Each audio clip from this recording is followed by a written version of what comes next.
What is osmoregulation? It is the regulation of water and fluid between organisms and their environment. यानी जानदारों के दरमियान और उनके माहौल के दरमियान में जो सल्यूट और वाटर का बैलेंस है उसको हम जो है वो ऑस्मोरेगुलेशन कहते हैं. Okay, so balance of water and solution solutes in the body cells consistently encounter changes changing extracellular environment which has three condition. जो इसकी three condition है, एक है hypotonic, hypertonic और आइसोटोनिक. हम अभी इन टर्म्स को देखेंगे कि ये हाइपोटोनिक किस किस्म का एनवायरनमेंट है, हाइपरटोनिक किस किस्म का एनवायरनमेंट है और आइसोटोनिक किस किस्म का एनवायरनमेंट है. ठीक है, ओके. सो हाइपोटोनिक एनवायरनमेंट क्या है? लेट्स सपोज के एक सेल है, ठीक है, उसको हमने किसी एक ऐसे सॉल्यूशन में रखा है जो बहुत ही ज्यादा डाइल्यूटेड है. डाइल्यूटेड से मुराद है कि जिस सॉल्यूशन के अंदर सेल को रखा गया है वो सॉल्यूशन जो है उसके अंदर सल्यूट कंसंट्रेशन कम है. उसके अंदर क्या है? सल्यूट कंसंट्रेशन कम है. कैसे? देखें, मेरे पास फर्ज कर लीजिए 1 लीटर पानी है, ठीक है, 1 लीटर पानी है.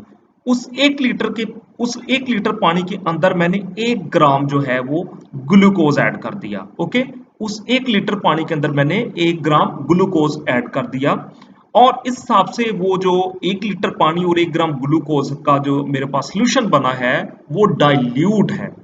अगर उस सोल्यूशन के अंदर मैं एक किसी एनिमल या प्लांट का सेल रख दूं तो क्या होगा कि उस सेल के अंदर ग्लूकोज की मिकदार मान लीजिए 2 ग्राम है, यानी कि उसके एनवायरनमेंट में 1 ग्राम है जबकि उसके अंदर 2 ग्राम है. यानी कि सेल्स के अंदर जो ग्लूकोज है वो 2 ग्राम है और उसके एनवायरनमेंट के अंदर 1 ग्राम है. ठीक है, तो इस तरह मैं आपको ये समझाना चाहता हूं कि सेल जिस एनवायरनमेंट में पड़ा है वो एनवायरनमेंट हाइपोटोनिक है as compare to the conditions of cell. यानी सेल की कंडीशन को अगर आप देखें तो सेल के अंदर ग्लूकोज की कंसंट्रेशन ज्यादा है, सल्यूट कंसंट्रेशन ज्यादा है as compare to its environment. So इस केस में क्या होगा कि पानी जो है ये सेल के अंदर दाखिल होना शुरू हो जाएगा क्योंकि पानी हमेशा अपने आप को जो है वो लो से हायर कंसंट्रेशन की तरफ लेके आता है. ठीक है, ये मूव करता है. ठीक है, आगे चल के जब हम ऑस्मोसिस देखेंगे तब हम और अच्छे तरीके से इन चीजों को समझेंगे.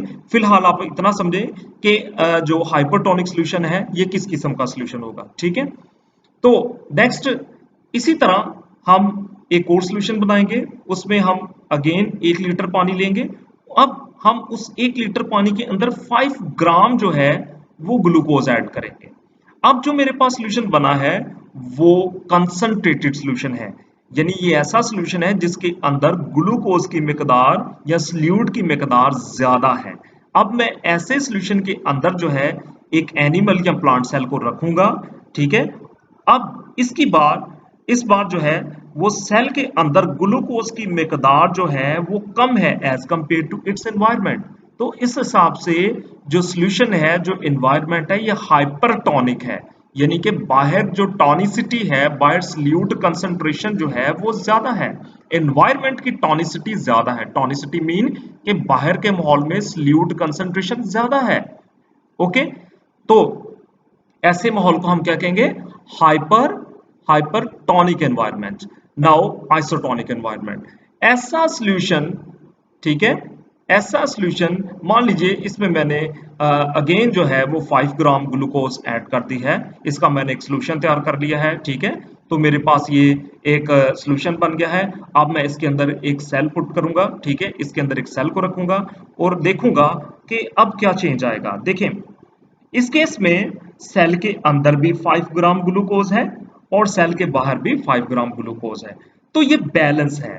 तो इसमें सेल का अंदरूनी माहौल और सेल का बैरूनी माहौल दोनों ही बैलेंस में है. यानी आइसोटोनिक एनवायरनमेंट में क्या होता है कि बाहर का एनवायरनमेंट और जानदार के अंदर का एनवायरनमेंट या सेल के अंदर का एनवायरनमेंट ऑलमोस्ट बैलेंस में होते हैं. जबकि हाइपरटोनिक एनवायरनमेंट में क्या होता है कि सेल के अंदर का एनवायरनमेंट डाइल्यूट है as compare to its external environment. In the same way hypotonic environment में क्या होता है कि सेल का अंदर का एनवायरनमेंट हाइपर है as compare to its external environment, यानी उसके सेल के बाहर का माहौल डाइल्यूट है सेल के बाहर साल्ट की या सल्यूट की कंसंट्रेशन जो है कम है, सेल के अंदर ज्यादा है। हाइपर में क्या है, सेल के अंदर सल्यूट कंसंट्रेशन कम है और बाहर ज्यादा है, ठीक है। और आइसोटोनिक में क्या है कि दोनों के अंदर जो है सल्यूट कंसंट्रेशन इक्वल है, ठीक है। अब बेटा ये तो हमने देखा है कि क्या होता है हाइपरटोनिक एनवायरनमेंट, क्या होता है हाइपोटोनिक एनवायरनमेंट और क्या होता है आइसोटोनिक एनवायरनमेंट। ये बड़ी बेसिक टर्मिनोलॉजी थी जो हम ऑस्मो रेगुलेशन में पढ़ रहे हैं, आगे चल के भी ये बार बार टर्मिनोलॉजी जो है वो इस्तेमाल होगी। लेकिन मैं समझता हूं कि इस चैप्टर को, होम्योस्टेसिस को, ऑस्मो रेगुलेशन को अच्छे तरीके से समझने के लिए आपको, ऑस्मो रेगुलेशन अगर अच्छे तरीके से समझना है तो आपको सबसे पहले ऑस्मोसिस का जो है वो कॉन्सेप्ट क्लियर होना चाहिए। जब तक जिस बच्चे का ऑस्मोसिस का कॉन्सेप्ट क्लियर नहीं है वो कभी भी अच्छे तरीके से ऑस्मो रेगुलेशन को नहीं समझ सकता। लिहाजा ऑस्मोसिस को समझना बहुत जरूरी है, लेकिन ऑस्मोसिस को भी समझने के लिए हमें किस चीज को समझना है, कॉन्सेप्ट ऑफ मेम्ब्रेन को। बिल्कुल, हमें सबसे पहले मेम्ब्रेन के कॉन्सेप्ट को समझना है। बायोलॉजी में मेम्ब्रेन बुनियादी तौर पर क्या है, ओके, ये कितनी टाइप्स की होती है, ओके। तो मेम्ब्रेन जो है ये परमिएबल भी हो सकती है, इम्परमिएबल भी हो सकती है, सेमी परमिएबल भी हो सकती है और सिलेक्टिवली परमिएबल भी हो सकती है। So what is the difference between these membranes, इनके अंदर क्या डिफरेंस है। सो परमिएबल मेम्ब्रेन क्या है बेटा, परमिएबल मेम्ब्रेन देखें, परमिएबल मेम्ब्रेन जो है ऐसी मेम्ब्रेन है जो कि सल्यूट और सॉल्वेंट दोनों को ही अलो करती है कि गुजर जाओ। अगर कोई चीज सेल के अंदर है, मान लीजिए एक सेल है, ठीक है, वो उसके बाहर जो मेम्ब्रेन है वो परमिएबल है, ठीक है, तो वो सेल क्या करेगा कि वो बाहर से सल्यूट को भी अंदर आने देगा और सॉल्वेंट को भी अंदर आने देगा, ठीक है। सल्यूट और सॉल्वेंट दोनों को क्या करेगा, अलो करेगा, ठीक है। इसी तरह इम्परमिएबल मेम्ब्रेन है। इम्परमिएबल मेम्ब्रेन में क्या होगा कि इम्परमिएबल मेम्ब्रेन ना तो सल्यूट को गुजरने देगी ना सॉल्वेंट को गुजरने देगी, यानी कि ना ये पानी के मॉलिक्यूल्स को गुजरने देगी ना पानी में मौजूद डिजॉल्व चीजों को गुजरने देगी, ठीक है। फिर आते हैं हम सेमी परमिएबल मेम्ब्रेन की तरफ।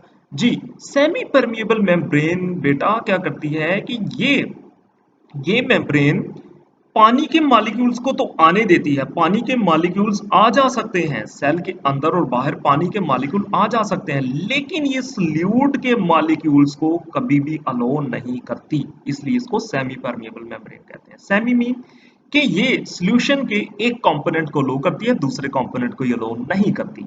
यानी ये पानी को अलो करेगी कि ये पानी आ जाए, लेकिन ये सल्यूट को अलो नहीं करेगी, ठीक है।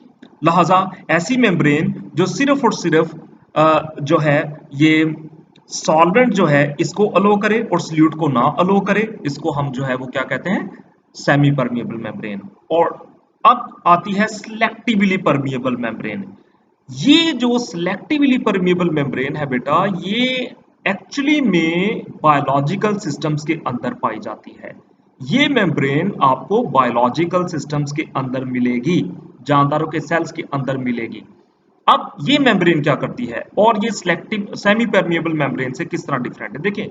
सेमी परमिएबल मेम्ब्रेन क्या कर रही थी, ये पानी के मॉलिक्यूल को तो आने दे रही थी लेकिन सल्यूट के मॉलिक्यूल को नहीं थी आने दे रही। ये क्या करेगी, ये पानी के मॉलिक्यूल को आने देगी बिल्कुल जिस तरह सेमी परमिएबल मेम्ब्रेन कर रही है, लेकिन ये कुछ हद तक सल्यूट के मॉलिक्यूल को भी अलो करेगी कि वो सेल के अंदर आ सकते हैं और बाहर जा सकते हैं। महसूस किस्म के सल्यूट के मॉलिक्यूल्स को ये अलो करेगी कि वो सेल के अंदर और सेल के बाहर दाखिल हो सकते हैं। सो ऐसी मेम्ब्रेन को हम क्या कहेंगे, सिलेक्टिवली परमिएबल मेम्ब्रेन। सो क्या है जी, अब मैंने आपको क्या पढ़ाया है कॉन्सेप्ट ऑफ मेम्ब्रेन में, परमिएबल मेम्ब्रेन क्या होती है, इम्परमिएबल मेम्ब्रेन क्या होती है, सेमी परमिएबल मेम्ब्रेन क्या होती है और सिलेक्टिवली परमिएबल मेम्ब्रेन क्या होती है। आपने मेम्ब्रेन के कॉन्सेप्ट को अच्छे तरीके से समझना है, तभी जाके आप ऑस्मोसिस को अच्छे तरीके से क्लियर कर पाएंगे, ओके।